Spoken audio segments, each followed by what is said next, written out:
నమస్తే, welcome to our channel. నేను విష్ణుప్రియ. అష్టాదశ శక్తిపీఠాల యొక్క విశిష్టత గురించి, ఆ ప్రదేశాల్లో ఉన్న ప్రత్యేకతల గురించి మనకి చెప్పడానికి ప్రవీణ్ కుమార్ శర్మ గారు మనతో పాటు ఉన్నారు. ప్రవీణ్ కుమార్ శర్మ గారు హరిహర శైవ క్షేత్రంలో ప్రధాన అర్చకులుగా పనిచేస్తున్నారు. అలాగే అష్టాదశ శక్తిపీఠాల్లో ఎన్నో యజ్ఞాలు కూడా చేశారు. అక్కడ విశిష్టత గురించి ఇప్పుడు ప్రవీణ్ కుమార్ శర్మ గారిని అడిగి తెలుసుకుందాం. నమస్తే సార్. నమస్కారం. అష్టాదశ శక్తిపీఠాలు అసలు ఎలా ఏర్పడాయి అనే విషయం అందరికీ తెలుసు. ఇంకా తెలియని వాళ్ళు ఉంటారు కాబట్టి దాని గురించి కొంచెం క్లుప్తంగా చెప్పండి. ఓం దుర్గే స్మృతా హరసి భీతిమశేష జంతో స్వస్థై స్మృతామతిమతీవ శుభాం దదాసి దారిద్ర దుఃఖ భయహారిణికాత్వదన్యా సర్వోపకారకరణాయ సదార్ద్రచిత్త. శ్రీమాత్రే నమః. శ్రీ విష్ణు రూపాయ నమ శివాయ. అష్టాదశ శక్తిపీఠాలు అనేవి 18, 1, 8. మీకు తెలిసి అష్టాదశ అనేవి కాకుండా ఎన్ని శక్తిపీఠాలు ఉన్నాయని మీకు తెలుసు? అంటే శక్తిపీఠాలు 18 అందరికీ తెలుసు. కొందరు 54 అని 108 అని ఇలా ఉంటాయంటారు. నిజానికి అష్టాదశ శక్తిపీఠాలు అనేవి 3 కోట్లు కూడా ఉంటాయి. 66 కోట్లు కూడా ఉంటాయి.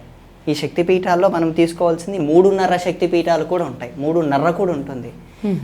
108 ఉంటాయి, 54 ఉంటాయి. ఇందులో ప్రధానంగా శంకరులు ప్రతిపాదించింది కాళికా పురాణం, ఇంకా శాక్తేయ వాంగ్మయాలు ప్రతిపాదించింది 18 బాగా వాడుకలోకి వచ్చాయి. అందువల్ల 18 బాగా అందరికీ తెలిసింది. 108 కూడా వాడుకలో ఉన్నాయి. ఈ 18, ఈ 108 ఈ శక్తిపీఠాలు ఎలా ఏర్పడ్డాయి అంటే శివుడి ప్రథమ భార్య అయినటువంటి సతీదేవి. సతీదేవి తెలుసు కదండి.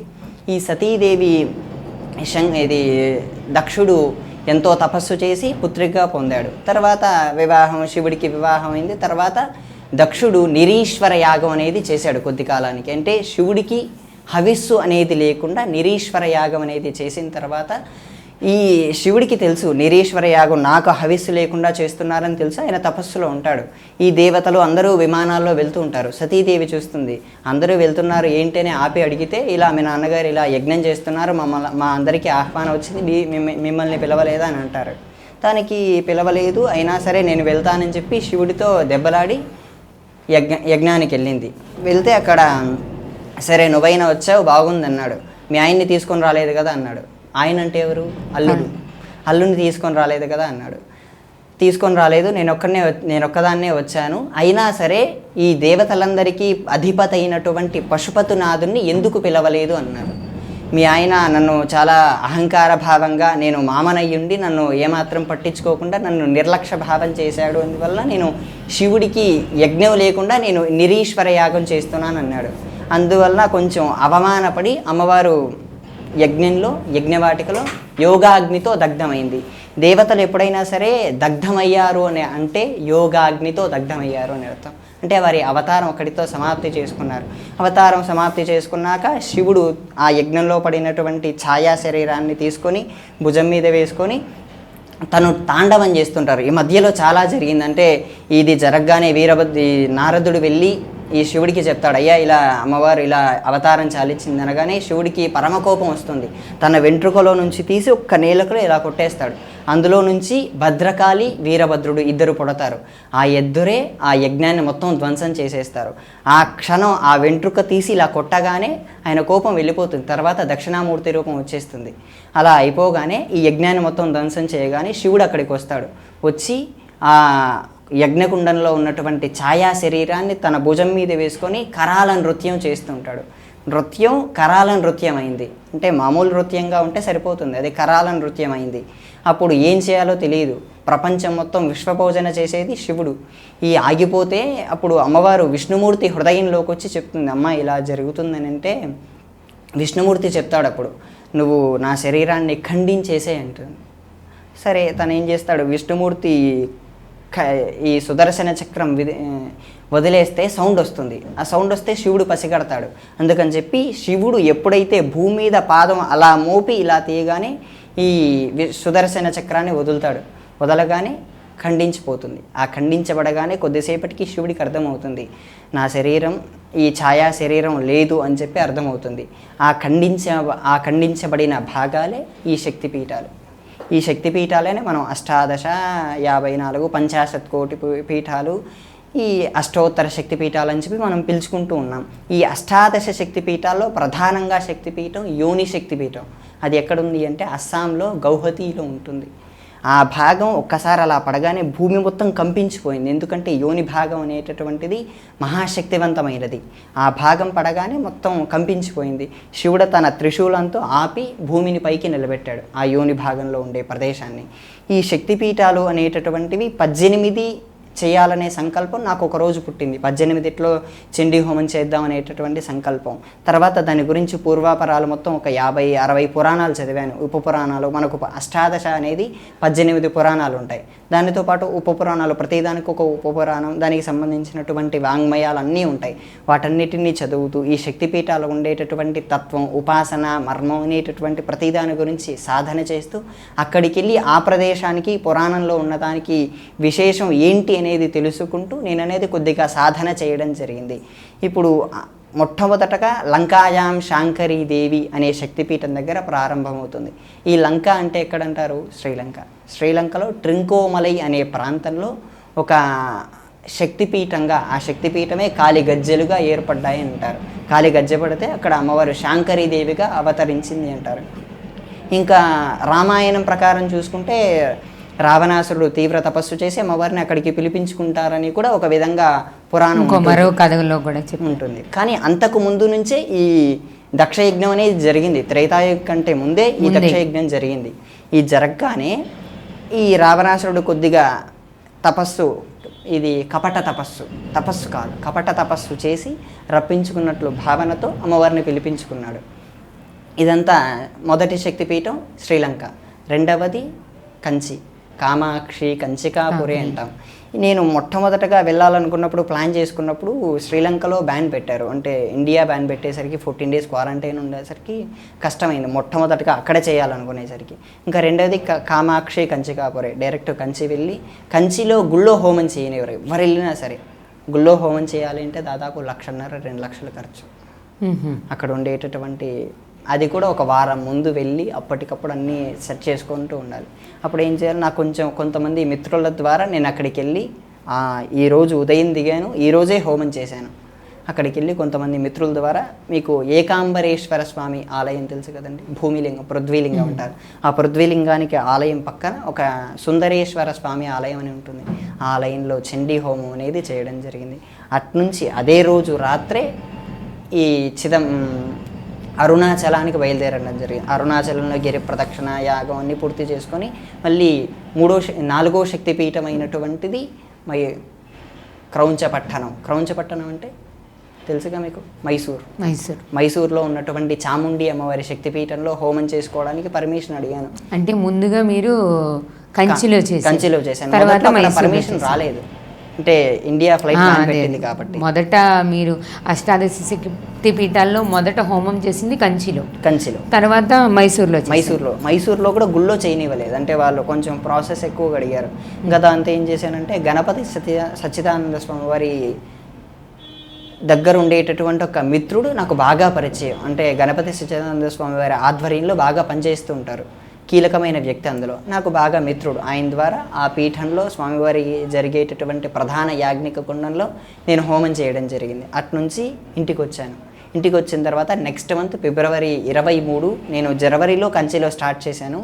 ఇది ఫిబ్రవరి 23 నేను మళ్ళీ కోల్కత్తా వెళ్ళాను. ఇది ప్రద్యుమ్నే శృంఖలాదేవి. ఈ 3వ శక్తిపీఠం. నిజానికి అక్కడ మనకు శక్తిపీఠం ఏముండదు. కోల్కత్తా వెళ్ళాక ఒక 60 కిలోమీటర్ల దూరంలో పాండువ అనే గ్రామం ఉంటుంది. ఆ గ్రామంలో మన శక్తిపీఠం ఉన్న స్థానంలో 200 ఏళ్ల కిందట ముస్లింలు దండయాత్ర చేసి ఆ దేవాలయాన్ని ధ్వంసం చేసేసారు. ఇప్పుడు అక్కడ శక్తిపీఠం లేదు. అంటే 18 శక్తిపీఠాలు ఒక శక్తిపీఠం ఉంటుంది అని చెప్పే ప్రదేశంలో శక్తిపీఠం లేదు.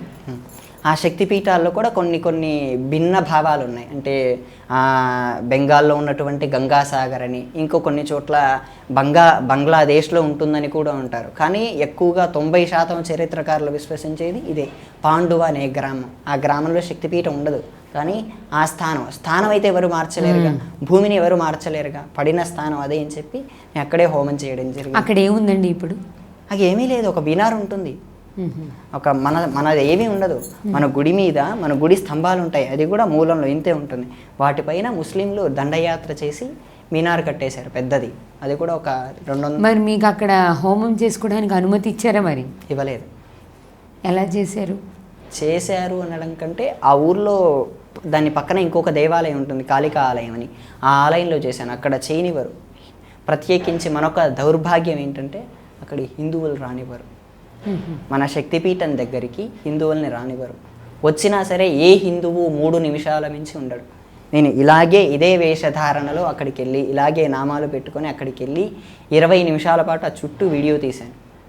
వీడియో తీసి కొంతమందికి వీడియో కాల్లో చూపించడం. నాకు బెంగాలీ ఎక్కువగా మాట్లాడుతూ ఉంటారు, అలా ట్రాన్స్లేషన్ కోసం వాళ్ళకి కొంతమందికి చూపించడం. అలా చేశాక ఆ శక్తిపీఠం దగ్గరికి వెళ్ళగానే ఒక 10 మంది వచ్చారు. రాగానే ఏం కావాలన్నారు.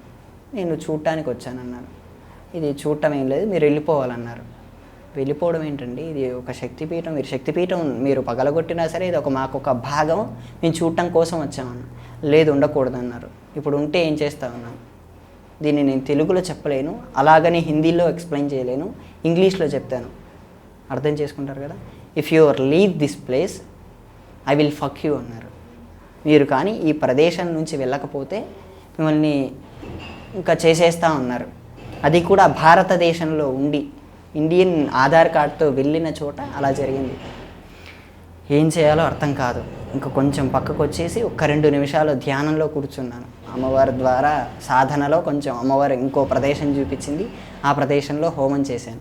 మన దేశంలో ఉండి మన ప్రాంతంలో ఉండి అది కూడా భారత భూమి ఎగరేటటువంటి భారత జెండా ఎగిరే ప్రదేశంలో మనం వెళితే అలా అంటాం. ప్రత్యేకించి హిందువులు మాత్రమే, ముస్లింలు అందరూ అక్కడికి వెళ్తారు. ఆ మీనార్ కట్టిన ప్రదేశంలో ఒక 100 మీటర్ల చుట్టూ ఆవరణ ఉంటుంది. ఆ ఆవరణలో కూడా ఎంట్రీ లేదు. వెళ్తే మిమ్మల్ని ఇప్పటికిప్పుడు 144 సెక్షన్ పెట్టి విధిస్తామన్నారు. అదే వాడు వెళ్తాడు, ముస్లిం వెళ్తాడు, కానీ మనం వెళ్ళడానికి లేదు. అది మన దౌర్భాగ్యం. ఆ దౌర్భాగ్యం గురించి నేను అప్పుడు బీజేపీ ప్రభుత్వం ఉన్న కూడా చాలా ప్రయత్నించాను. కానీ ఇప్పుడు ఏ ప్రభుత్వం ఉంది, దీదీ ప్రభుత్వం ఉంది. ఆ దీదీ ప్రభుత్వం చాలా కొంచెం ఏంటంటే పరోక్షంగా దేవాలయాలను కుల్పించడం ఇలా కొన్ని జరుగుతూ ఉంటాయి. దాని తర్వాత మళ్ళీ ఇంటికి వచ్చేసాను. ఇంటికి వచ్చేసి మళ్ళీ 4వ శక్తిపీఠం, 4 అంటే నా ద్వారా నేను వెళ్ళిన ద్వారా 4వ శక్తిపీఠం అలంపూరే జోగులాంబ శ్రీశైలే భ్రమరాంబిక. అలంపూర్కు కాశీకి కొన్ని పోలికలు ఉంటాయండి. ఇప్పుడు కాశీలో ఏముంటుంది, గంగా నది ఉత్తర వాహిని, ఇక్కడ తుంగభద్ర నది ఉత్తర వాహిని. అక్కడ 64 ఘాట్లు ఉన్నాయి, ఇక్కడ 64 ఘాట్లు ఉన్నాయి. ఇది అలంపూర్లోనూ 64 ఘాట్లు ఉన్నాయి. కానీ దౌర్భాగ్యవశాత్తు 64 ఘాట్లు లేవు. ఘాట్లు అనేదే ఉండదు, ప్రసక్తే ఉండదు. కానీ కాశీలో 64 ఉన్నాయి, అందరికీ తెలిసిందే, అందరూ చూసిందే. ఇక్కడ ఘాట్లు ఉన్నాయనే ఉన్నది ఎవరికీ తెలియదు. అక్కడ కొంచెం లోతుగా వెళ్తే కాశీ అలంపూర్ గురించి కొంచెం చరిత్ర వాంగ్మయాల్లోకి తెలిస్తే 64 ఘాట్లు ఉన్నాయని తెలుస్తుంది తప్ప ప్రత్యేక కనిపించదు. నేను హోమం చేసింది ఈ ఘాట్ల పరంగా చూస్తే హరిశ్చంద్ర ఘాట్లో అలంపూర్లో చేశాను. ఇక్కడ అలంపూర్లో కూడా ఒక విధానం ఉంటుంది, గుళ్ళో హోమం చేయనివ్వరు, లక్షిచ్చినా చేయనివ్వరు. ఏంటి అంటే ఆర్కియాలజీ. ఇక్కడ అలంపూర్లో జోగులాంబ శక్తిపీఠం ఉంది కదా. ఉంది. ఏంటంటే అమ్మవారు రాక్షస రూపం. అది కూడా సాధకులకు చాలా ఉపయోగపడుతుంది ఆ శక్తిపీఠం. సాధన చేయాలనుకునేవారు ఫస్ట్ అలంపూర్కి వెళ్ళాలి. అలంపూర్లో సాధన చేసి తర్వాత మిగతా క్షేత్రాల్లో సాధన అనేది ప్రారంభించాలి. అక్కడ కొద్దిసేపు సాధన చేసి చండీ ఉపాసన చేసుకొని మళ్ళీ తర్వాత హోమం మొదలుపెట్టాను. అది కూడా హరిశ్చంద్ర ఘాట్లో గుడికి కిలోమీటర్ దూరంలో ఒక అమ్మవారి ఇదే సేమ్ జోగులాంబ సమేత బ్రహ్మేశ్వర స్వామి ఆలయంలో హోమం చేశాను. హోమం చేసిన తర్వాత అట్నుంచటే శ్రీశైలం వెళ్ళాను. శ్రీశైలంలో కూడా గుళ్ళో హోమం చేయడానికి చాలా తక్కువ మందికే పర్మిషన్. అది కూడా కొంచెం హైలీ కాస్ట్, 10,000 పైనే కట్టాలి. నేను ఆ గుడికి దగ్గరలో ఉన్నటువంటి శృంగేరి శంకర మఠంలో హోమం చేయడం, ఆ కంచి వాళ్ళు కూడా నాకు కొంతమంది పరిచయం. ఆ పాఠశాలలో ఉండేటటువంటి వేద విద్యార్థులు, కొంతమంది స్నేహితులు, దాని ద్వారా కంచికి వాళ్ళని అడిగి అక్కడ హోమం చేయడం జరిగింది. దాని తర్వాత కోల్హాపురే మహాలక్ష్మి వస్తుంది, కానీ నాకు కొన్ని గుళ్ళో ఆటంకాల ద్వారా కొన్ని నెలలు గ్యాప్ తీసుకుని వెంటనే శ్రీరామనవమి రోజే నేను పిఠాపురం వెళ్ళాను.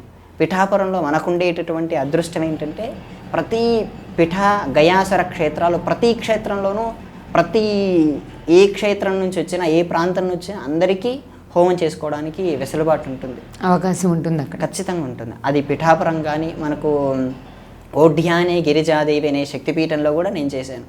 అక్కడ సరే వాళ్ళు గుళ్ళోకి తీసుకెళ్ళి అమ్మవారి గర్భాలయంలోకి వెళ్ళి మళ్ళీ నన్ను అర్చన చేయించారు. అంత బాగా ఉంటుంది. ఈ పిఠాపురంలో వెళ్ళి అమ్మవారి దేవాలయంలో హోమం చేసి చాలా తక్కువ టికెట్ కూడా 150 రూపాయలే హోమానికి. ఎక్కడ చూసినా 1500, 2000 నేను అలా కట్టిన సందర్భాలు చాలా ఉన్నాయి. ఒక్కో చోట 10,000 కట్టిన సందర్భాలు కూడా ఉన్నాయి. ఇక 150 అయ్యేసరికి వాళ్ళకు ఇంకో 200-300 ఎక్స్ట్రా ఇచ్చి అక్కడే హోమం చేసి సామాన్లు కూడా అడిగితే వాళ్ళే తెచ్చిస్తారు. అంత ఆప్యాయంగా వాళ్ళు తీసుకుంటారు. ఎందుకంటే ఆంధ్ర కదండి, చాలా ఆప్యాయంగా చూసుకున్నారు. అక్కడ శక్తిపీఠంలో హవనం చేసి మరి కొద్దిసేపు సాధన చేసుకుని అక్కడి నుంచి ద్రాక్షారామం, ఈ దక్షయజ్ఞం జరిగింది కూడా ద్రాక్షారామం. దాన్ని దక్షయజ్ఞ అనే పదాన్ని ద్రాక్షారామం అనే పదంగా కూడా పిలుస్తారు. కొంతమంది హిమాలయాల్లో జరిగింది అంటారు. ఎక్కువగా విశ్వసించేది హిమాలయాల్లో జరిగింది అనే. ఈ ద్రాక్షారామంలో నాకు మరో పెద్ద ట్విస్ట్ ఏంటంటే, వెళ్ళగానే నేను వెళ్ళిన రోజు ప్యూర్ లాక్డౌన్. ఆ గుడిలోకి ఎవరు భక్తులు వెళ్ళకూడదు. గుడి మొత్తం తాళాలు వేసేశారు. ఏం చేయాలి అని చెప్పి ఆ గుడి బయటే కొద్దిసేపు ఒక 3 నిమిషాలు ఒక తపస్సు చేశాను. అమ్మవారి గురించి సాధన చేశాను. చేస్తే అమ్మవారి ద్వారా తత్ఫలితంగా ఆ రోజు సాయంత్రమే ఆ గుడి ఈవో గారు నేను ఉన్నటువంటి ప్రదేశానికి వచ్చి మీరు లోపలికి వెళ్ళి హోమం చేసుకోవచ్చు అన్నారు. ఆయన ఎప్పటికప్పుడు లోపలికి తెరిపించి అమ్మవారి దర్శనం చేయించి, స్వామివారి దర్శనం చేయించి, భీమేశ్వర స్వామివారి దర్శనం చేయించి, యాగశాల చూపించి ఇక్కడ చేసుకోవచ్చు మీరు అని చెప్పి ఆయనే స్వయంగా నాతో పాటు వచ్చి. ఎలా, ఎందుకని అది? అంటే అప్పటికే లాక్డౌన్ పెట్టారు కదా, మరి ఆ రోజు ఇచ్చారు? అమ్మవారి సంకల్పం. నా సంకల్పం చాలా, మన సంకల్పం గట్టితే ఏదైనా మనకు జరుగుతుంది కదా. నేను అప్పటికే సాగర్ గారు అని చెప్పి ఒక ఆయన, నాకు తెలిసినటువంటి ఒక ఆయన ద్వారా ఫోన్ చేస్తే లేదండి గుడి మూసేసామన్నారు. నేను ఇంకా అమ్మవారి మీద నమ్మకంతోనే వచ్చాను. ఎవరి దగ్గర నాకు ఎక్కడ పరిచయాలు లేవు. అమ్మవారి మీద నమ్మకంతో మాత్రమే వెళ్ళాను. అక్కడ కూడా దిగ్విజయంగా ఆ దేవాలయ యాగశాలలోనే చండీ హోమం అనేది పూర్తి చేశాను. ఇప్పుడు హోమం మీరు ఒక్కళ్ళే చేశారా అన్ని చోట్ల కూడా? దీనికి కొన్నిసార్లు కొంతమంది ప్రాంతీయులు మనకు సహకరిస్తారు, కొంతమంది సహకరించరు. కంచిలో ఉందనుకోండి సహకరించారు, మైసూర్లో ఉందనుకోండి సహకరించారు, అల్లంపూర్ ఉందనుకోండి సహకరించారు. ప్రద్యుమ్నే శృంఖలాదేవి, అక్కడ హిందువులే చాలా తక్కువ. అంటే హిందువులున్న అందరూ కాళీదేవతనే ఉపాసిస్తారు. అందులో పురోహితులు అనేటటువంటి వారు మనకు సహకరించారు. నాకు ప్రద్యుమ్నే శృంఖలాదేవి అనే శక్తిపీఠంలో ఈ కోల్కతాలో నా అదృష్టం ఏంటంటే అందరూ సహకరించారు. అక్కడ చంపేస్తామని అన్నారు నన్ను, ప్యూర్ లీవ్ దిస్ ప్లేస్ అన్నారు. కానీ పక్కన వేరే గుళ్ళోకి వెళ్తే 5-6 మంది అర్చకులు ఉన్నారు. 5-6 మంది నాకు సహకరించారు. వాళ్ళతో కలిసి చేశారు హోమం.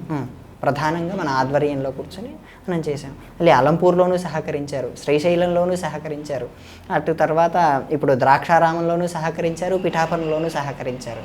పిఠాపురం తర్వాత ఒక 3 నెలలు గ్యాప్ తీసుకొని కాశీకి వెళ్ళాను. కాశీలో కాశీ, గయా, ప్రయాగ 3 చేశాను. కాశీలో కూడా వాళ్ళు గుళ్ళో చేయనివారు, ఎప్పటికీ గుళ్ళోకి ఫోనే అలో ఉండదు. అలా అని చెప్పి కొంచెం దూరంలో తిలభాండేశ్వర స్వామి వారి ఆలయం అని ఉంటుంది. ఈ తిలభాండేశ్వర స్వామి వారి ఆలయ ప్రత్యేకత ఏంటంటే, ద్వాపర యుగం నుంచి రోజు నువ్వంత పరిమాణంలో లింగం పెరుగుతూ ఉంటుంది. మనకి ఇప్పటికీ కనపడుతూ ఉంటుంది. ప్రతిరోజు నువ్వు గింజంత పరిమాణంలో లింగం పెరుగుతూ ఉంటుంది. ఆ ఆలయంలోనే హోమం చేయడం, ఆ మరుసటి రోజే అదే రోజు బయలుదేరి గయా క్షేత్రంలో చండీ చేయడం. గయా క్షేత్రంలో ఏంటంటే అక్కడ ఉండేటటువంటి ఎక్కువగా పాండాలు ఉంటారు. ఈ ఉత్తరప్రదేశ్కి వెళ్తే ఎక్కువగా పాండాలే ఉంటారు. ఈ పాండాలు ఏంటంటే కొంతమంది వచ్చారు, నాకు హిందీ ఇప్పటికీ రాదు, అన్ని నార్త్ ఇండియా మొత్తం తిరిగినా హిందీ ఇప్పటికీ రాదు, ఇంగ్లీష్లోనే మేనేజ్ చేస్తూ ఉంటాను. అలా అడిగేసరికి అయ్యా ఇలా హోమం చేసుకోవాలనుకుంటే మొత్తం ప్రతిదీ క్లీన్ చేసి మొత్తం ఇచ్చేశారు. ఇదిగోండి ఇక్కడ చేసుకోండి. వాళ్ళు తీసుకున్నది ఎంతో తెలుసండి, హోమం తీసుకోవడానికి 100 రూపాయలు తీసుకున్నారు. హోమ రుసుము 100 రూపాయలు. సామాన్ అన్ని మీరే తీసుకుని? అన్ని నేనే తీసుకున్నాను. మళ్ళీ అక్కడ మిగతా పూజారులు అర్చకులతో కలిసి అందరూ సహకరించారు. కానీ ఏంటంటే వాళ్ళు టీషర్ట్లు వేసుకుంటారు, కొందరు బనియన్స్ వేసుకుంటారు. వాళ్ళని మనం హోమం దగ్గర కూర్చోబెట్టలేం కదా. అలా అని చెప్పి నేను ఒక్కనే చేసుకున్నాను. నాతో పాటు ఒక మిత్రుడు గణేష్ అని చెప్పి ఇక్కడ నుంచే 2 కలిసి వెళ్ళాం. ఆ 2 కలిసి చేసాం. అటు నుంచి అంటే అలహాబాద్ వెళ్ళాం. ఈ అలహాబాద్లో కూడా చాలా అద్భుతంగా జరిగింది. దేవాలయ ప్రాంగణంలోనే, ప్రాంగణం కూడా కాదు, మీరు కూర్చున్నారు నేను కూర్చున్నా, అంత దగ్గరలోనే హోమం చేశాను అమ్మవారికి. అక్కడ ఏంటంటే మరో విశిష్టత, అమ్మవారిని వెళ్ళి అందరూ తాకచ్చు, శిరస్సు పెట్టి మరీ తాకచ్చు. అలహాబాద్లో ప్రయాగే మాధవేశ్వరి. మనం మాధవేశ్వరి అని వెళ్ళి అడిగితే ఎవరు చెప్పరు. ఆ ప్రయాగకి వెళ్ళి మాధవేశ్వరి దేవాలయానికి వెళ్ళి అడిగితే ఎవరు చెప్పరు. ఈ లలితా మందిర్కి ఎదురే అనాలి, లలితా ఆలయం అని పిలుస్తారు. మనకు శ్లోకపరంగా చూస్తే మాధవేశ్వరి. అక్కడ ఏంటంటే మహాకాళి, మహాలక్ష్మి, మహాసరస్వతి 3 ఉంటారు. ఈ 3 అక్కడ మాధవేశ్వరి స్వరూపంలో అమ్మవారిని ఆరాధిస్తాం. ఈ గయాక్షేత్రంలో ఈ మధ్వలందరూ ఉన్నారు. నేను హోమం చేస్తూ ఉన్నాను. ఒక 50-60 మంది తపస్సు చేసుకుంటూ ఉంటారు. ప్రతి క్షేత్రంలో మనం గమనించాల్సింది తపస్సులను, యోగులను. ఏదో వెళ్తాం ఫోటోలు దిగుతాం అలా కాదు. దేవతని గమనించాల్సింది సాధన పరంగా. పైన చూసేసి విగ్రహాలు ఎలా ఉన్నాయేంటి, గుడి బాగలేదేంటి ఇలా ఎప్పుడు అనుకోకూడదు. ఆ గయాక్షేత్రం మనం చూసామనుకోండి చాలా చిన్నగా ఉంటుంది. మనకి ఇప్పుడు ప్రాంతీయ ఆలయం కంటే చాలా చిన్నగా ఉంటుంది, చాలా అసలు నీట్గా ఉండదు. వారికి అలా ఉంటుంది వారి వారి పద్ధతులు. అలా అనుకొని మనంతకు మనం సాధన చేసుకుంటూ ఉంటే ఖచ్చితంగా వారి తత్ఫలితంగా మనల్ని కరుణిస్తుంది. అక్కడ ఉండేటటువంటి మధ్వలు ఏం చేశారంటే 50-60 మంది వచ్చి కాళ్ళకు నమస్కారం చేశారు. అందరూ తపస్సు చేసుకునేవారే. అయ్యా మా అందరికీ మడెక్కువ తడి తక్కువ అండి అంటే వాళ్ళు అలా చెప్పుకున్నారు. అలా అర్థమైంది నాకు. మడెక్కువ తడి తక్కువ అండి, మేము మడి బాగా ఆచరిస్తాం కానీ సాధన పరంగా కొద్దిగా తక్కువ, మంత్రభాగంలో మాకు అంతగా ఉండదు. మీరు మంత్రభాగం చేశారు, సాధన చేశారు, అన్నీ చేశారు అని చెప్పి కాళ్ళకు నమస్కారం చేసుకున్నారు. ఈ ప్రయాగలోనూ ఇలాగే జరిగింది. ప్రయాగలో అప్పుడు యూపీ గురించి కొంచెం, యూపీ ఎలక్షన్స్ గురించి కొంచెం జరుగుతున్నది. అంటే మీడియా వాళ్ళు వచ్చి అలా జరుగుతుంటాయి. అప్పుడు సరే నేను హోమం చేస్తుంటే ఒక 20 మంది వచ్చేసి మీరేం చేస్తున్నారు ఎక్కడన్నా, ఇక్కడ హోమం చేస్తున్నాను. ఎక్కడి నుంచి వచ్చారు? ఆంధ్రప్రదేశ్ నుంచి వచ్చానన్నాను. సరే చేసుకోండి అని చెప్పి వెళ్ళిపోయారు. వేరే రాష్ట్రం అని చెప్తే కొంచెం మందికి ఉంటాయి కదండి వారి రాష్ట్రాల మధ్య ఉండే భేదాలు కనిపిస్తుంటాయి కదా. అలా మన రాష్ట్రాలకు ఉండేటటువంటి సంబంధం వల్ల వారు కూడా బాగా ఒప్పుకున్నారు. అక్కడ హోమం అయింది. అట్నుంచటే మళ్ళీ ఒక నెల గ్యాప్ తీసుకొని అస్సాం వెళ్ళాను. ఈ అస్సాం శక్తిపీఠం గురించి ప్రత్యేకంగా ఒక వీడియో చేద్దామండి. అది చెప్తే ఒక రోజు మొత్తం కూడా చెప్పుకోవచ్చు, అంత మహత్తరమైన శక్తిపీఠం. ఆ శక్తిపీఠంలో దేవాలయం మధ్యలో ఉంటుంది, చుట్టూ మేకలు పావురాలు. అంటే మేకలు బలిస్తారు, రక్తం కనపడుతుంటుంది మన ఎదురుగానే, రక్తం బలిస్తూ ఉంటారు. ఆ రోజు వెళ్ళాను. ఇక్కడి నుంచి హైదరాబాద్ టు గౌహతి వెళ్ళాను. గౌహతిలోనే ఉంటుంది ఆ సిటీ నుంచి 13 కిలోమీటర్లు. కామాఖ్య కొండలు అంటారు. ఆ కొండల మీద ఆలయం ఉంటుంది. వెళ్తే మహత్తరమైన ఆలయం అండి. సాధనలో ఇప్పుడు ఒక సాధన చేయాలి అనుకుంటే ఎవరైనా సరే సాధన నేను మొదలు పెట్టాలి, ఈ భగవంతుడు నాకు కనపడాలి అనుకుంటే ఫస్ట్ వెళ్ళాల్సినటువంటి టెంపుల్ కామాఖ్య దేవాలయం. ఈ మన్మధుడిని శివుడు సంహరిస్తాడు కదా, సంహరించిన తర్వాత తనకు పూర్వరూపం వస్తుంది, అమ్మవారు అనుగ్రహిస్తుంది. ఆ పూర్వం ఉన్నటువంటి అందం రాదు, కొద్దిగానే వస్తుంది. అయ్యా నాకు ఇలా కొద్దిగానే అందం వచ్చిందని శివుడి దగ్గరికి వెళ్ళి అడుగుతాడు. నీకు మిగతా అందం కూడా రావాలంటే నువ్వు కొద్దిగా సాధన చేయాలయ్యా అంటాడు. అది కూడా ఎక్కడ చేయాలో మీరే చెప్పండి అంటాడు. వెంటనే ఈ క్షేత్రం అని అక్కడ నుంచి చూపిస్తాడు. ఈ క్షేత్రానికి వెళ్ళి సాధన చేయి అంటాడు. సాధన చేసినటువంటి అతి కొద్ది రోజుల్లోనే తన పూర్వ మన్మథ రూపం దాల్చి ఆ క్షేత్రానికి మొట్టమొదటగా ఆలయం కట్టించింది మన్మధుడు తర్వాత వశిష్ఠుడు ఆ క్షేత్రంలోనే సాధన చేసి బ్రహ్మంత గొప్పవాడయ్యాడు. ఈ వశిష్ఠుడు ఎవరో మనందరికీ తెలుసు కదా. ఈ జనకుడి దగ్గర ఉన్నాడు, రాముడికి విద్యలు నేర్పించింది. అనేకంగా ఈ సాధనలో విశిష్టంగా ప్రఖ్యాతి పొందింది ఈ క్షేత్రంలో సాధన చేయడం ద్వారానే. ఆ క్షేత్రంలో నేను చాలాసేపు సాధన చేశాను. నాకు కూడా ధ్యానం మీద స్థితి కలిగింది అనడానికి కారణం ఆ క్షేత్రమే, కామాఖ్య ఆలయం. మనకి ఏ క్షేత్రంలో వెళ్ళినా శక్తి కేంద్రాలు కొద్దిగా ఉంటాయి. అన్ని క్షేత్రాలకు కొన్ని రకరకాలుగా శక్తి కేంద్రాలు ఉంటాయి. కానీ ఈ క్షేత్రం ట్రాన్స్ఫర్ లాంటిది. అక్కడ కూర్చొని ధ్యానం చేస్తే 2 నిమిషాలు అనుకునేవి 20 నిమిషాలు వెళ్ళిపోతాయి. అంటే మనస్సు పరిపూర్ణంగా లగ్నం అవుతుంది. అలా లగ్నమైన తర్వాత హోమం 4-5 గంటలు చేశాను. నాకున్నటువంటి మహత్తర భాగ్యం ఏంటంటే అక్కడ ఉండేటటువంటి నాగసాధువులు నాకు సహకరించారు. నాగసాధువులు ఉంటారు, సాధువులు అఘోరాలు ఇద్దరు మనకు కనపడరు, కంటికి కనపడరు, ఏవేవో ఉంటాయి కదా, అవన్నీ ఏమీ ఉండదు. నాగసాధువులు నాకు చాలా హోమంలో సహకరించారు. నాకున్నటువంటి మహద్భాగ్యం ఏంటంటే ఆ రోజు భోజనం కూడా వారితో కలిపి చేశాను. వారు ఒక 5-6 గంటలు నాతో మాట్లాడారు. వారికి ఉన్నటువంటి శక్తుల గురించి, ఈ నాగసాధువులు అంటే అనే దాని గురించి కూడా సంపూర్ణంగా వివరణ అనేది ఇచ్చారు. దాని తర్వాత ఆ హోమం పూర్తి చేసుకున్నాను. మరుసటి రోజు ఆ క్షేత్రంలో ఉండేటటువంటి పరివార దేవతలందరినీ గమనించి మరియు మిగతా ఆలయాలు కొన్ని చూసుకొని తిరిగి హైదరాబాద్ రావడం జరిగింది. మరుసటి నెల నేను కోల్హాపూర్ వెళ్ళడం జరిగింది. కోల్హాపూర్, మాహూర్ 2 శక్తిపీఠాలు చేద్దామనే ప్రతిపాదనతో వెళ్ళాను. కోల్హాపూర్లో హోమం చేయలేం, ఎవ్వరూ చేయలేరు. హోమం గుళ్ళో చేయాలి అనుకుంటే 1,00,000-1,50,000 కడితే గుళ్ళో హోమం చేయగలం. కోల్హాపూర్ దేవాలయం లోపల. అదే నేను కొంచెం బయట దగ్గరలో శంకర మందిరం అని చెప్పి ఒకటి ఉంటుంది, శృంగేరి వారిది. శృంగేరికి అనుసంధానమైనటువంటి పీఠం. ఆ పీఠంలో హోమం చేశాను. ₹1 కూడా తీసుకోలేదు. వారి భోజనం పెట్టారు, వారి పడుకోవడానికి వసతి ఇచ్చారు. రూపాయి కూడా తీసుకోలేదు. అయినా మనకంటూ ఒకటి ఉంటుంది కాబట్టి ఒక 1500 ఇచ్చేసి వచ్చేసాను.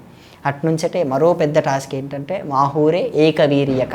ఈ శక్తిపీఠం ఎక్కడుందంటే ఇది కొల్హాపూర్ దగ్గర నుంచి ఇంచుమించు 528 కిలోమీటర్ల దూరం. నేనేమో రేపు పొద్దున చేయాలి, ఈరోజు రాత్రి నేను బయలుదేరుతున్నాను. అక్కడ నుంచి నాందేడ్ వరకే బస్సులు. నాందేడ్ తర్వాత నా దరిద్రం ఏంటంటే స్ట్రైక్, బస్సులు లేవు. ఒక కార్లను నమ్ముకొనే వెళ్ళాలి. అమ్మవారు అప్పుడు అనుగ్రహించింది. వెంటనే ఒక కారు వచ్చి ఆగింది. కారు వచ్చి ఆగితే దాంట్లో ఎక్కి అట్నుంచి కారు పెద్ద జీప్ వచ్చి ఆగింది. ఆ జీప్లో వెళ్ళి ఈ మాహూర్ అనేటటువంటి ప్రాంతంలో దిగాను. ఆ ప్రాంతంలో దిగితే అక్కడ ఏంటంటే మాహూర్లో దత్తాత్రేయ స్వామి వారు, ఆనసూయాదేవి అక్కడే ఉంటాయి. వారి వారి క్షేత్రాలు. వారు జన్మించింది కూడా అక్కడే అని కొన్ని చెప్తుంటాయి పురాణం కాదు, ఇప్పటికీ మనకు అది కనపడుతుంది, ప్రత్యక్ష చరిత్ర అది. ఇంకా ఏంటంటే రేణుకాదేవి అక్కడ శక్తిపీఠంగా నమ్ముతారు. ఈ మాహూరే ఏకవీయక శక్తిపీఠం కాదు వారి దృష్టిలో, ప్రాంతీయ దృష్టిలో ఈ శక్తిపీఠమే రేణుకాదేవి శక్తిపీఠంగా చెప్తారు అక్కడ ఉన్న వాళ్ళు.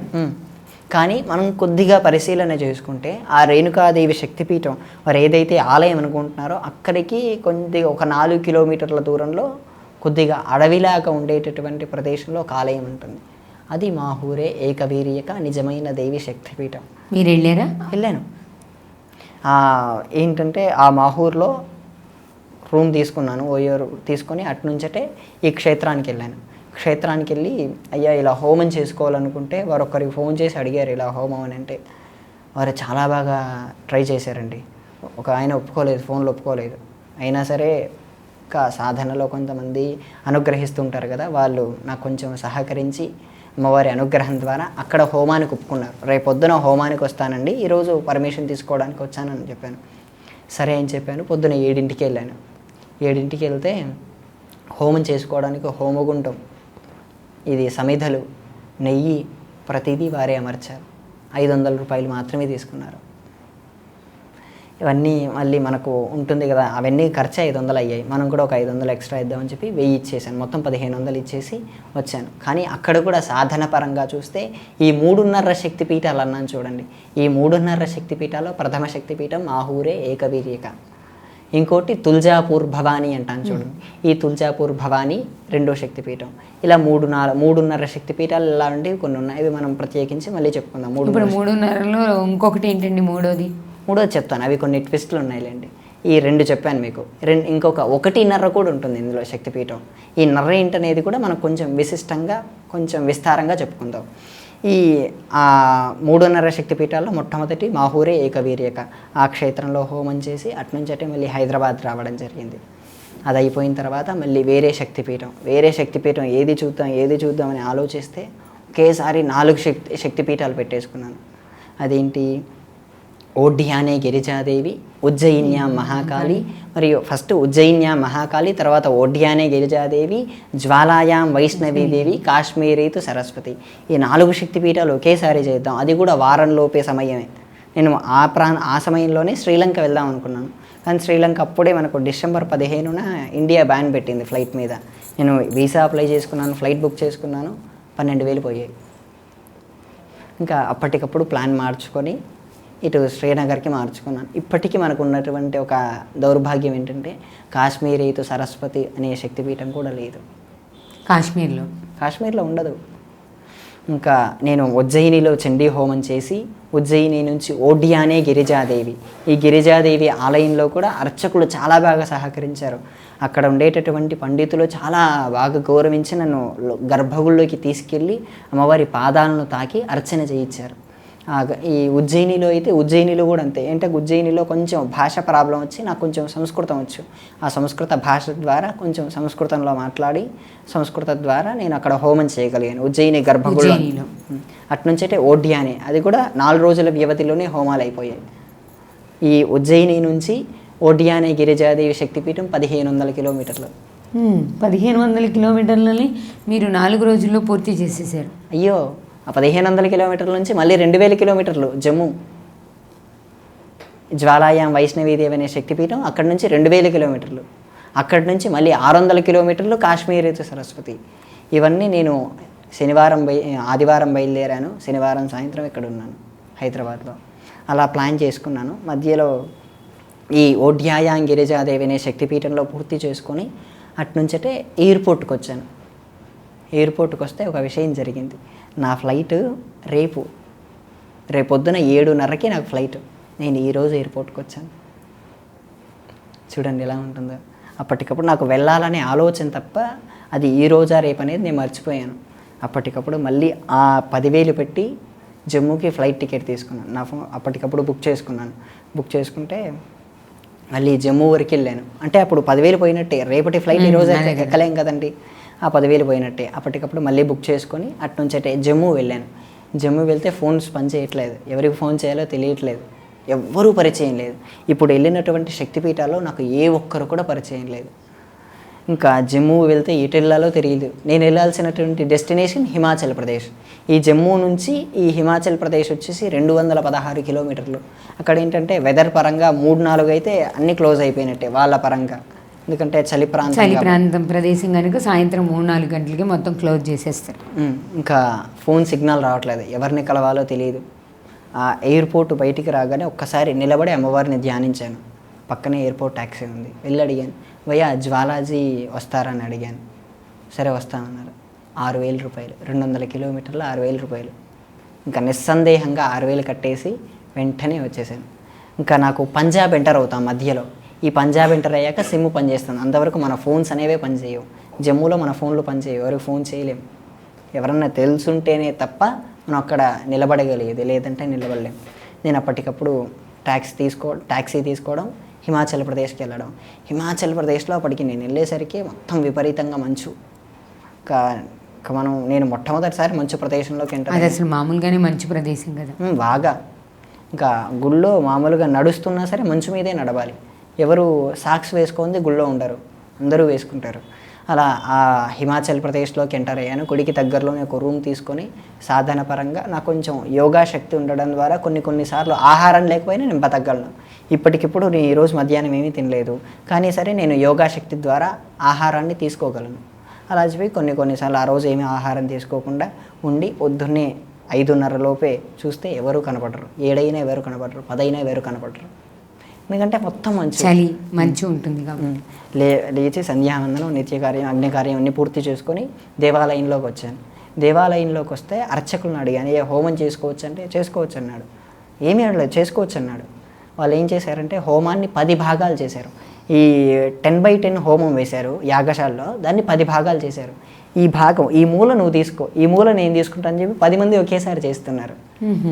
అది నాకు కొంచెం వింతగా అనిపించింది. మరో వింత ఏంటంటే ఆ ఊర్లో కట్టెలు లేవు హోమం చేసుకోవడానికి. మరి ఎలా చేశారు?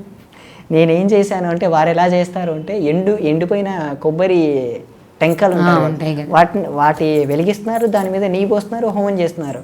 మనం అలా చేయలేం కదా. మనది ఏదో 1/2 గంట 1/2 గంట హోమం కాదు కదా, 3-4 గంటలన్నా కూర్చోవాలి. మనం అలా చేయలేము. కట్టెల కోసం ఊరు మొత్తం వెతికాను. హిమాచల్ ప్రదేశ్లో ఆ జ్వాలాజీ అంటారు, వాళ్ళు జ్వాలాజీ అంటారు, మనం జ్వాలాముఖి అంటాం.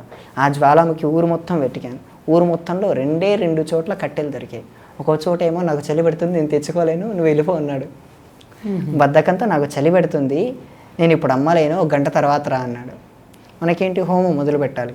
ఇంకో చోటుకి వెళ్తే అది కూడా అక్కడి నుంచి 2 కిలోమీటర్ల డెస్టినీ నడుచుకుంటూ వెళ్ళి కట్టెలు మోసుకుంటూ, ఎవరు సహాయం లేదు, మోసుకుంటూ హోమం దగ్గరికి వచ్చాను. చేసుకున్నా. వాళ్ళు ఇచ్చినటువంటి 1/1 ఒక భాగం ఇస్తారు కదా, 10 మందికి. అందులో మనకు ఒక భాగం ఇచ్చాను. ఆ ఒక భాగంలోనే చేసుకున్నాను. ఒక భాగంలో రెండో వ్యక్తి వెళ్ళిపోతే 2/2 తీసుకున్నాను. 2/2లోనే హోమం చేసి అట్నుంచే అమ్మవారి దర్శనానికి వెళ్ళాను. జ్వాలాయాం వైష్ణవీ దేవి అనేటటువంటి శక్తిపీఠంలో ఉండేటటువంటి విశిష్టత ఏంటంటే అక్కడ దేవత ఉండదు. జ్వాలాయాం వైష్ణవీ దేవి పేరులోనే ఉంది చూడండి. జ్వాలే అక్కడ దేవత అమ్మవారు. మహమ్మద్ గజిని ఇలాంటి వాళ్ళు ఎంతోమంది అమ్మవారిని ఆ జ్వాలని ఆపాలని చెప్పి ప్రయత్నించారు. కొన్ని లక్షల లీటర్లు అమ్మవారి మీద పోశారు. నిరంతరంగా నిజ్వాలితంగా వెలుగుతూనే ఉంది. ఏం పోసారండి? నీళ్లు. కొన్ని లక్షల లీటర్లు నీళ్లు పోశారు, కొన్ని లక్షల లీటర్లు పాలు పోశారు. ఇంకా ఏమీ చేసి ఒక ఆయన అయితే రాడ్లు దింపించాడు, అమ్మవారి మీద రాడ్లు దింపించాడు. రాడ్లు దింపించినా సరే అమ్మవారు ఎట్నుంచి ఆగలేదు. ఆ రాడ్డు మధ్యలో నుంచి చీల్చుకుంటూ వచ్చి మరి జ్వాల అనేది వెలుగుతూ ఉంది. ఇప్పుడు అక్కడ వెళ్తే అలాంటి ఏమైనా కనిపిస్తాయి గుర్తులు, వాళ్ళు రాడ్లు పెట్టినవి కానీ ఇలాంటివి ఏమైనా కనపడతాయి. ఇంకా ఆ రాజుకి ఏం చేయాలి, ఆ మహమ్మద్ రాజుకి ఏం చేయాలో తెలియక అమ్మవారికి వశపరుడై ఒక బంగారు ఛత్రాన్ని చేయించేశాడు. ఇంకా పూర్తిగా సనాతన ధర్మంలోకి వచ్చేసాడు. అమ్మ మీ శక్తిని మేము పరీక్షించలేము తల్లి అని చెప్పి సనాతన ధర్మంలోకి వచ్చి అమ్మవారికి బంగారు ఛత్రం చేయించేశాడు. బంగారు ప్రాకారం కూడా చేయించేశాడు. అది ఇప్పటికీ మనకు కనపడుతుంది. ఇంకా అక్కడ మహాకాళి, మహాలక్ష్మి, మహాసరస్వతి ముగ్గురు త్రిమూర్త్యాత్మక శక్తి స్వరూపమై కొన్ని ఆలయాలు ఉంటాయి, పరివార ఆలయాలు. అది అయిపోగానే అదే రోజే నేను ఇంకా ఎలాగో పంజాబ్లోకి కూడా వచ్చాం కదా, నాకు అప్పటికే పంజాబ్ లేదు, ఇంకా పంజాబ్లో కూడా వచ్చాం కదా, ఎలాగో అమృత్సర్లో ఉన్నటువంటి నారాయణ స్వామివారి ఆలయం కూడా చూద్దామని చెప్పి గోల్డెన్ టెంపుల్, దాని స్వామివారి ఆలయం పేరు వచ్చేసి లక్ష్మీనారాయణ మందిర్. అక్కడ దేవతలు, ఈ సిక్కులు కూడా పూజించేది లక్ష్మీనారాయణని. వారికి ఏంటంటే ఒక గ్రంథం ఉంటుంది, ఆ గ్రంథాన్ని ప్రధాన దైవంగా పూజిస్తారు. ఆ దేవతలు వారు కూడా పూజించేది లక్ష్మీనారాయణ మందిర్. ఆ ఆలయంలో అందరికీ గోల్డెన్ టెంపుల్ అని తెలుసు, కానీ గోల్డెన్ టెంపుల్లో ఏముంటుందనేది అది నీటి మధ్యలో ఉంటుంది. అక్కడికి కూడా ఈ జ్వాలాజీ నుంచి వేరే బస్ ఎక్కి అక్కడి నుంచి మళ్ళీ ఒక 300 కిలోమీటర్లు మళ్ళీ వేరే బస్ ఎక్కి అటునుంచటే అమృత్సర్ చేరుకోవడం జరిగింది. అమృత్సర్ చేరుకొని రాత్రి 8:30కి అమృత్సర్ చేరుకున్నాను, దర్శనం చేసుకున్నాను. అక్కడ కొద్దిసేపు నీటి దగ్గర, మీరు కొలం చూసారా ఫొటోస్ ఏమైనా, అలా కొలం దగ్గర కొద్దిసేపు కూర్చొని ఇస్తారు మనల్ని. అక్కడ కొద్దిసేపు అమ్మవారి గురించి సాధన చేసి మళ్ళీ బస్ స్టాండ్కి వచ్చాను. ఆ బస్ స్టాండ్ ఎక్కడ ఉంటుందో మనకు తెలియదు, ఈ ట్రావెల్ బస్ స్టాండ్కి వచ్చాను. ఇంకా నేను నెక్స్ట్ వెళ్ళాల్సినటువంటి శక్తిపీఠం ఏంటి, నేను ఇప్పుడు 3 శక్తిపీఠాలు అయ్యాయి, ఇంకొక శక్తిపీఠం ఉంది, అది చివరి శక్తిపీఠం, కాశ్మీరేతు సరస్వతి. ఈ కాశ్మీరేతు సరస్వతి శక్తిపీఠం గురించి నేను చాలా సాధన చేశాను. ఇప్పటికీ పాక ఆక్రమిత కాశ్మీర్లో ఉన్నటువంటి ఫొటోస్ కూడా నా దగ్గర ఉన్నాయి. అంటే పాకిస్తాన్ 1947లో మనకు నిజమైన శక్తిపీఠం కోల్పోయాం. ఈ విభజన తర్వాత ఆ శక్తిపీఠం అటు వెళ్ళిపోయింది, వాళ్ళకి వెళ్ళిపోయింది. ఇప్పటికీ అప్పుడు ఉన్నటువంటి శక్తిపీఠం ఎలా ఉండేదనే ఫొటోస్ కూడా ఇప్పటికీ నేను కొన్ని సేకరించాను. ఇప్పుడు ఇంకా నేను బస్ స్టాండ్కి వచ్చాను, అమృత్సర్ బస్ స్టాండ్కి వచ్చాను. అమృత్సర్ బస్ స్టాండ్ నుంచి జమ్మూ వెళ్ళాలి. జమ్మూ దిగిన తర్వాత నాకు ప్లాన్ లేకుండా అమ్మవారి అనుగ్రహం ఏంటంటే కట్రా వైష్ణోదేవి వెళ్ళాను. ప్లాన్ లేదు, నేను వెళ్ళాల్సింది కాశ్మీర్. జమ్మూ నుంచి మళ్ళీ నేను కాశ్మీర్ వెళ్ళి కాశ్మీర్లో ఈ సౌరా అనే ప్రాంతం దగ్గర దిగాలి. కానీ అది కాకుండా నేను అటు నుంచి కట్రా వెళ్ళాను. కట్రా నుంచి వైష్ణోదేవి శక్తిపీఠం అనేటటువంటి. ఎందుకు అక్కడ అంటే ఇప్పుడు మీరు కాశ్మీర్ వెళ్ళకుండా అలా వెళ్ళాల్సిన అవసరం ఏమొచ్చింది? అమ్మవారి సంకల్పం. అంటే మీకు అక్కడ ఏదో ఒక సంఘటన జరిగి ఉంటుంది కదా? అక్కడ సంఘటన జరిగి ఉంటుంది అంటే మనకు భారతదేశంలో ప్రధానంగా ఎక్కువగా భక్తులు వచ్చేటటువంటి దేవాలయం తిరుపతి, ఫస్ట్ వరల్డ్లో కూడా తీసుకోవచ్చు. అది ఈ కట్రా వైష్ణోదేవి అనేటటువంటి శక్తిపీఠానికి వెళ్ళాలి. ఇంకా అమ్మవారు అలా అనుగ్రహించింది. 14 కిలోమీటర్లు నడవాలి. నడిచి ఏదో విధంగా పైకి వెళ్ళాను. పైకి వెళ్ళిన తర్వాత అమ్మవారిని దర్శించాలి అంటే ఒక గుహలో మార్గంగా వెళ్ళాలి. ఈ గుహ మార్గంగా వెళ్ళాక త్రిమూర్తి ఆత్మక శక్తులు ఉంటాయి, మహాకాళి, మహాలక్ష్మి, మహాసరస్వతి. ఈ ముగ్గురు శక్తులు కలిపి వైష్ణవి అనేటటువంటి శక్తిపీఠం ద్వారా అక్కడ ఏర్పడింది. అక్కడే అమ్మవారు ఉండదు, మళ్ళీ ఒక రాయే ఉంటుంది. మనకు గ్రామాల్లో బొడ్రాయి ఎలా ఉంటుంది సేమ్ అలాగే ఉంటుంది అక్కడ అమ్మవారు. అమ్మవారినే లక్షల కోట్ల మంది ఇక్కడ పూజిస్తూ ఉంటారు. మనకు ప్రపంచంలో 2వ దేవాలయం, ఎక్కువ మంది వెళ్ళే దేవాలయం. అంతమంది పూజించాక ఎక్కువసేపు అక్కడ సాధన చేయనివ్వరు ఎవరిని. ఒక 10 సెకండ్లు కూడా మనల్ని చూడనివ్వరు అమ్మవారిని. ఆ చూసేంతసేపు మనం మొత్తం గమనిస్తూ ఉండాలి. ఆ దేవాలయాన్ని గమనించాక ఇంకా పక్కన కూర్చుని ఒక 2 నిమిషాలు కూర్చొని సాధన చేశాను. సాధన చేసి మరి కొద్దిసేపు చండీ ఉపాసన చేసుకున్న తర్వాత మనస్సులో అమ్మవారు ఒక పలుకు అనేది పలికింది. నీకు ఇప్పుడు శక్తి పడిపోయిందిరా, ఎలా వెళ్తావని. ఏం చెప్పాలి? అది మీకు మనసులో అనిపించిందా, బయటికి వినిపించిందా? మనస్సులో ఎవరికైనా ఒక యోగికి కానీ ఎవరికైనా ఏదైనా కనిపించింది అంటే అది మనస్సులోనే, మనస్సాక్షాత్కారం అంటారు చూడండి, అది మనస్సులోనే జరుగుతుంది. మనస్సులో జరిగాక సరే అమ్మ మీరు అనుగ్రహిస్తే మీ అనుగ్రహం ద్వారానే నేను ఇప్పుడు వెళ్ళగలను.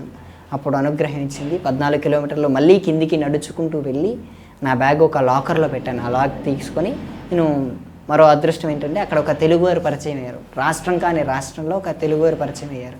మరి బెంగళూరు వాళ్ళ ద్వారా వాళ్ళతో పాటు ఒక చోటుకి వెళ్ళి అక్కడ భోజనం చేసి అటునుంచటే మళ్ళీ నేను ఈ జమ్మూ వచ్చేసి జమ్మూ నుంచి కాశ్మీర్ వెళ్ళాలి.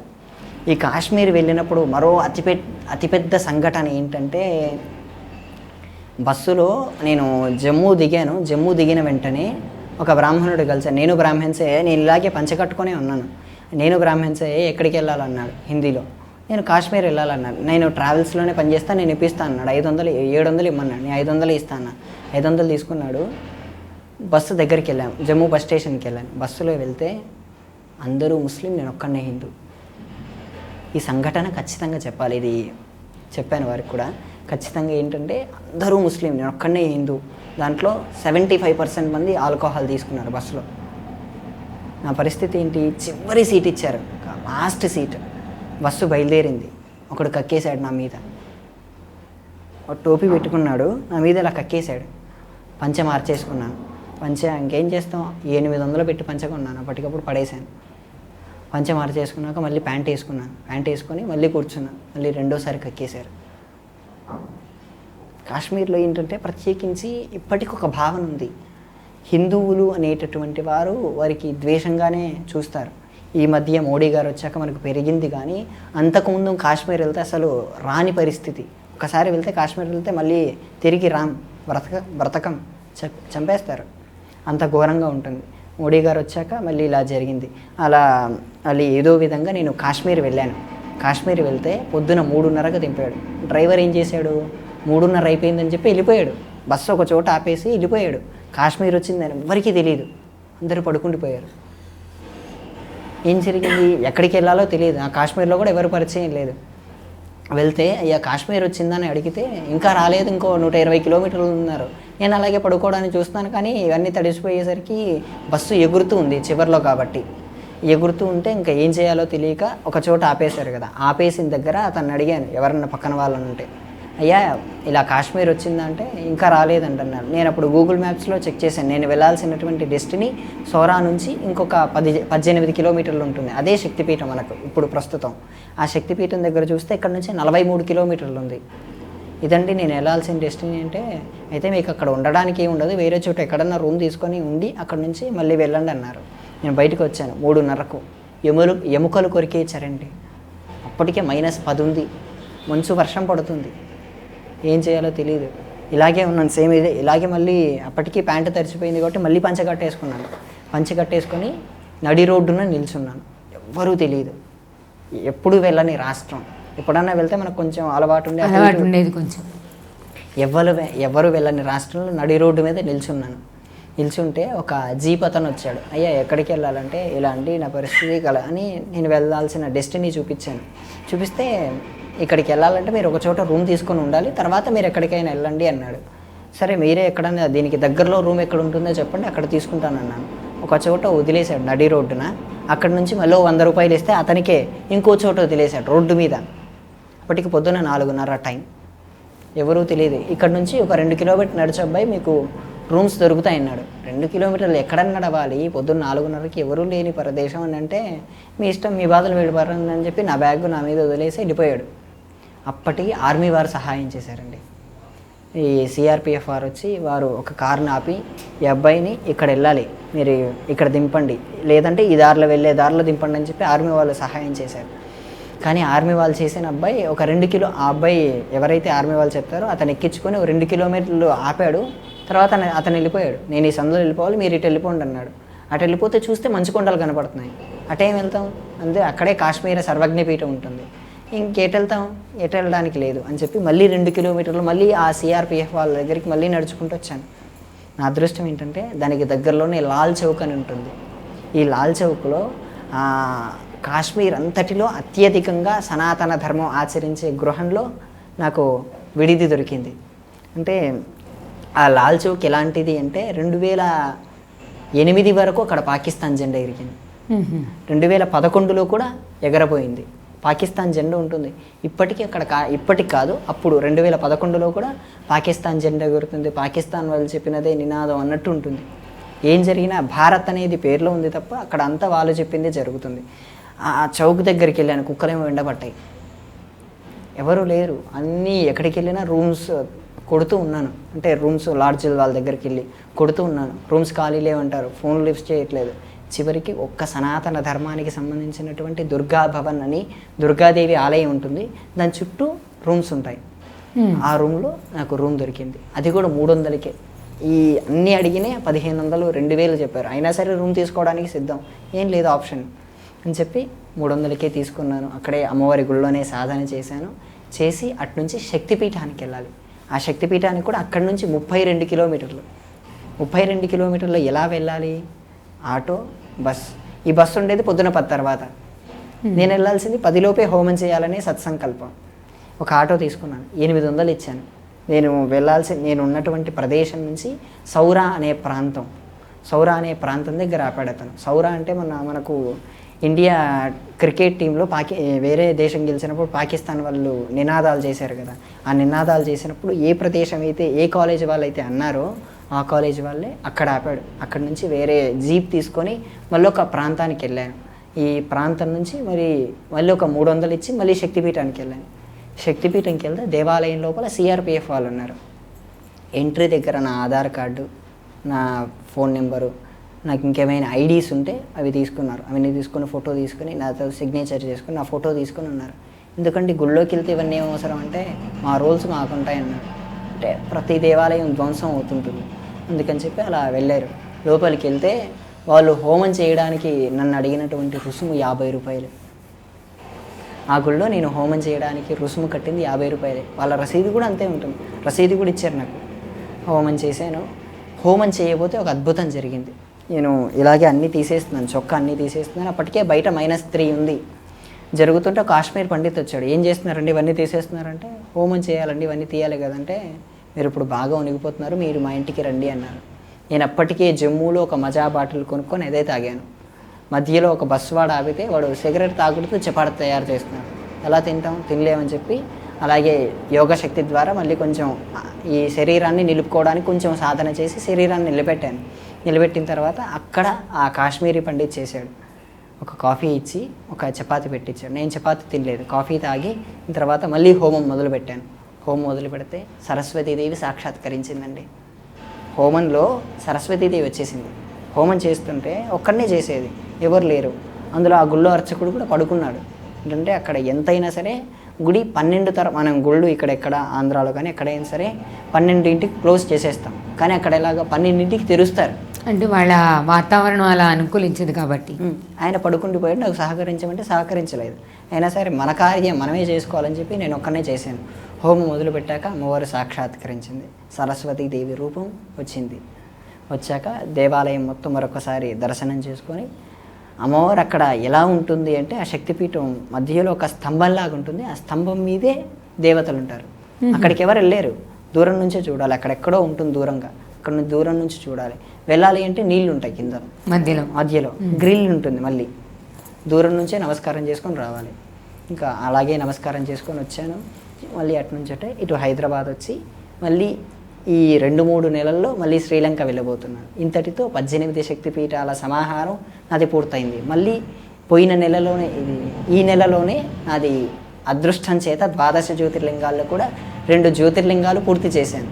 అవి కూడా ఇది శ్లోకపరంగా రావాలని చెప్పి ఇది సౌరాష్ట్రే సోమనాథంచ శ్రీశైలే మల్లికార్జునం అని చెప్పి నేను మొట్టమొదటగా సౌరాష్ట్రే సోమనాథంచ అనేటటువంటి శక్తిపీఠానికి వెళ్ళాను. ఆ శక్తిపీఠంలో కూడా అంతే గుళ్ళో హోమం ఆ జ్యోతిర్లింగంలోనూ కూడా అంతే హోమం చేయనివ్వరు. పక్కన పాత పురాణ సోమనాథ్ అని చెప్పి ఇంకో సోమనాథ్ ఉంటుంది. ఆ సోమనాథ్లో హోమం చేయడం జరిగింది. ఆ సోమనాథ్లో కూడా 800 తీసుకున్నారు. అది కూడా రీజనబుల్గానే తీసుకున్నారు. అది రుద్రహోమం చేశాను. ఈ అష్టాదశ శక్తి పీఠాలన్నిటిలో చండీ చేశాను. ఈ 12 జ్యోతిర్లింగాల్లో చేయబోయేటన్నీ రుద్రహోమం. ఎందుకంటే రుద్రుడికి రుద్రం, శక్తికి శక్తి అని చెప్పి అలా చేసుకొని ఈ 18లో మళ్ళీ శ్రీలంక వెళ్తే శ్రీలంకలోనూ నేను చండే చేస్తాను. మళ్ళీ ఇటు 12 జ్యోతిర్లింగాలన్నీ వచ్చేసరికి రుద్రం చేస్తాను. ఇప్పుడు ఇక్కడ చేసేసరికి రుద్రుడు సాక్షాత్కరించాడు. దేవాలయంలోకి వెళ్ళాను, దర్శనం చేసుకున్నాను. అందరినీ గర్భగుడిలోకి రానివ్వరు, నన్ను గర్భగుడిలోకి వెళ్ళిచ్చారు. రూపాయి కూడా తీసుకోలేదు. మామూలుగా అయితే రుసుములు చాలా ఉంటాయి. గర్భగుడి దగ్గర వరకు వెళ్ళాను, దర్శనం చేసుకున్నాను. 1-2 నిమిషాలు కూర్చుంటానండి, సాధన చేస్తానంటే సరే అన్నారు. నేను 10 సెకండ్లే ఉన్నాను. 10 సెకండ్లే చాలు. 10 సెకండ్లో సాధనలో నిమిత్తం అయిపోతాను. అక్కడ 10 క్షణాలే సాధన చేసి మళ్ళీ వచ్చేసి అది అక్కడే సముద్రం ఉంటుంది. ఆ సముద్రంలో మరి కొన్ని చుట్టూ ఆలయాలు ఉంటాయి. శ్రీకృష్ణుడు నిర్యాణం అంటే శరీరం విడిచిపెట్టింది కూడా సోమనాథ్లోనే. ఆ సోమనాథ ఆలయాన్ని దర్శించి అక్కడ శ్రీకృష్ణుడు ఎక్కడైతే తపస్సు చేశాడో రావి చెట్టు కింద ఇప్పటికీ ఆ రావి చెట్టు ఉంటుంది, ఆ రావి చెట్టు మనకి చూపిస్తారు. అవన్నీ చూసి దర్శించి మరి అదే రోజు రాత్రి నేను ద్వారకాకి వెళ్ళాను. ఆ ద్వారకాకి వెళ్తుంటే రాత్రి జునాగఢ్ ఆ ప్రాంతానికి నేను వచ్చేసరికి ఒక ట్రైన్ మొత్తం నన్నులు ముస్లింలు, నేను ఒక్కనే హిందూ. నన్ను అంటే తెలుసు కదా, క్రిస్టియన్స్. వాళ్ళు వచ్చారు. వాళ్ళు పొద్దున 7 గంటలకు లుథియా ఒక ద్వారకాకి అతి దగ్గరలో మాట్లాడుకుంటున్నారు. రోజుకు ఒక 1000 మందినైనా సరే మతం మార్చేటట్టు ప్రణాళిక. ఈ 27 మంది 20 పైనే నన్నులు వచ్చారు. వచ్చి రోజుకు 1000 మందినైనా సరే మతం మారుద్దామనే ప్రణాళికతో వచ్చారు. ఇంకా మనం ఏం చేస్తాం, ఒక్కడిని అంతమందిని ఏం చేయలేం కదా. ఇంకా వెళ్ళాను. కిందికి వెళ్ళగానే శ్రీకృష్ణుడి విగ్రహం ఉంటుంది. విగ్రహం ఎక్కడికెక్కడికి వెళ్ళాలని చెప్పి ఉంటుంది. వాళ్ళు ఏం చేశారు, శ్రీకృష్ణుడు చూడగానే అందరూ ఉమ్మేశారు. అంటే ఇలా ఉమ్మేశారు. ఉమ్మేసరికి నాకు కొంచెం బాధ వేసింది. మన దేవతని చూసి మన దేవాలయం ఉండేటటువంటి ప్రదేశానికి వచ్చి వారు ఉమ్మడం ఏంటి అని చెప్పి చాలా బాధేసింది. ఆ రోజు మొత్తం ఏమీ తినలేదు, అలా కొంచెం బాధపడ్డాను. మరియు వచ్చే నెలలో కూడా ఒక 6 జ్యోతిర్లింగాలు 5 రోజుల్లో ఈ రుద్రహోమం చేయటటువంటిది ప్రతిపాదన చేస్తున్నాను. ఇలా మీరు మొత్తానికి అష్టాదశ శక్తిపీఠాలు దర్శనం పూర్తిగా అయింది. అంటే మీరు ఆ అష్టాదశ శక్తిపీఠాలు దర్శించుకొని హోమం చేసిన తరువాత మీ అనుభవం చెప్పండి. అక్కడ మీరు చండీ హోమాలు చేశారు కదా, ఆ తర్వాత అంతకు ముందు ఉన్న జీవితానికి హోమం తర్వాత మీకు కలిగిన అనుభవాలు? ప్రతిదీ డిఫరెంట్ అండి. ఇప్పుడు నేను తినకుండా ఎక్కడికి వెళ్ళినా సరే తినకుండానే హోమం చేస్తాను. ఈ హోమంలో ఉండేటటువంటి శక్తి ఏంటంటే ఎనర్జీ వచ్చేస్తుంది. కాస్మిక్ ఎనర్జీ అనేది హోమం ద్వారా మనకు లభించేసి ఆ రోజు మధ్యాహ్నం భోంచకపోయినా సరే శక్తి అనేది మనకు లభిస్తుంది. అంటే ఏంటంటే మనం ఇష్టంతో చేస్తున్నాం కాబట్టి ఆ పవర్ అనేది మనకు లభిస్తుంది. అందులో భగవత్ తత్వంలో అనుగ్రహించి ఆ ఉపాసన మర్మాలు అనేవి తెలుసుకున్న వాడికి మరికొంత బాగా ఈ అనుభవాలు అనేవి ఏర్పడతాయి. చాలా చోట్ల అమ్మవారు యోగ మాత్రలో దర్శనమిచ్చిన అమ్మవారు ఉన్నారు. కాశ్మీర్లో అమ్మవారు అనుగ్రహం ఇచ్చింది. మళ్ళీ కాశ్మీర్ నుంచి ప్రద్యుమ్ని శృంఖలాదేవి అనేటటువంటి శక్తిపీఠంలో అమ్మవారు అనుగ్రహించింది. ఇప్పటి వరకు ముఖ్యంగా మళ్ళీ కాశీలో అనుగ్రహించింది, ప్రయాగలో అనుగ్రహించింది. 4 చోట్ల అమ్మవారు యోగ రూపంలో నాకు దర్శనం ఇచ్చారు. అగ్నిముఖం ద్వారా అయితే ప్రతి శక్తిపీఠంలోనూ దర్శనం ఇచ్చారు. అంటే హోమం చేస్తుంటే అగ్ని రూపంలో అమ్మవారు ప్రతి శక్తిపీఠంలోనూ సాక్షాత్కరించారు. అలా మీకు ప్రత్యేకమైన అనుభవాలు ఉన్నాయి అష్టాదశ శక్తిపీఠాల్లో హోమం ద్వారా, చండీ హోమం చాలా చేయడం ఉన్నాయి ద్వారా? ఖచ్చితంగా. అది చెప్పుకుంటూ వెళ్తే వారాల తరబడి కూడా ఉంటాయి. హోమం చేసేటటువంటి ద్వారా ఆ ప్రక్రియలో ఒక చోట హోమం చేస్తూ ఉంటే, గయా క్షేత్రంలో హోమం చేస్తూ ఉన్నాను. హోమం చేస్తూ ఉంటే ఒకటి కొబ్బరి కొడక ఎవరో తెలియకుండా వేశారు. అది పేలిపోయింది, పంచి మీద పడింది, కానీ కాడలేదు. అలాంటి ప్రత్యేకమైన అనుభవాలు చాలా ఉన్నాయి. పంచి మీద ఇలాగ పడింది కానీ కాలలేదు. వెంటనే మామూలుగా అయితే వెంటనే కాలిపోయేది, అవును, అలా కాలలేదు. అలాంటి కొన్ని చాలా ఉన్నాయి అలాగే. ఇలాంటి అనుభవాల ద్వారా కూడా మనం ఈ హిందూ ధర్మంలో ఉన్న శక్తి అపారమైంది అని నమ్మడానికి ఇంకా ఇంకా ఎక్కువ అవకాశాలు ఉంటాయి కదా ఇట్లాంటి అనుభవాలు. ఏంటంటే ఎవరో చెప్తే ఎప్పటికీ నమ్మరు. నేను చెప్తే మీరు నమ్మాల్సిన అవసరం లేదు కదా. మీకంటూ ప్రత్యేకించి కొన్ని లక్షణాలు, ఇప్పుడు నేను ఈ దేవాలయంలోకి వెళ్తే నాకు ఈ దేవత ద్వారా నాకు ఇవన్నీ కలిగాయని చెప్పి మీకు కలిగితేనే మీరు నమ్ముతారు. నేను చెప్తే మీరు నమ్మాల్సిన అవసరం లేదు. అందుకు ప్రతి ఒక్కరూ వారి విలక్షణమైన శైలిలో ఏ విధంగా అయినా సరే, నేను హోమం చేస్తాను, హోమానికి అర్హుణ్ణి కాబట్టి, హోమం మంత్ర సాధన ఇవన్నీ చేస్తాను కాబట్టి నేను హోమం చేయగలను. మీకు అవన్నీ అవసరం లేదు. దర్శనం మాత్రమే. అంటే మీరు దర్శనంలో కూడా మనస వాచ కర్మణ త్రికరణ శుద్ధితో ఆహార నియమం అనేది ప్రత్యేకించి ఉండాలండి. అంటే ఉపవాస పరంగా ఈ మంచాల మీద పడుకోకుండా నేల మీద మాత్రమే పడుకొని సాధన చేస్తే అమ్మవారి వాళ్ళకు కూడా అనుగ్రహిస్తారు. అంటే వ్యక్తిగత అనుభవం అనేది ప్రధానం. నేను చెప్పింది మీరు నమ్మాల్సిన అవసరం లేదు. నేనేదో కట్టుకొని చెప్పినా మీరు నమ్మినా నాకు అది అనవసరం. మీ వ్యక్తిగత సాధన అనేది ఖచ్చితంగా మిమ్మల్ని ఈ సనాతన ధర్మంలో ఉండేటటువంటి వాంగ్మయాల్ని, వీటిలో ఉండేటటువంటి లోతును మీరు తీసుకెళ్ళగలరు. ఈ అష్టాదశ శక్తిపీఠాల గురించి, దాంతో మీకు కలిగిన అనుభవాల గురించి చాలా బాగా చెప్పారు గురుగారు. ధన్యవాదాలు. జై శ్రీరామ్.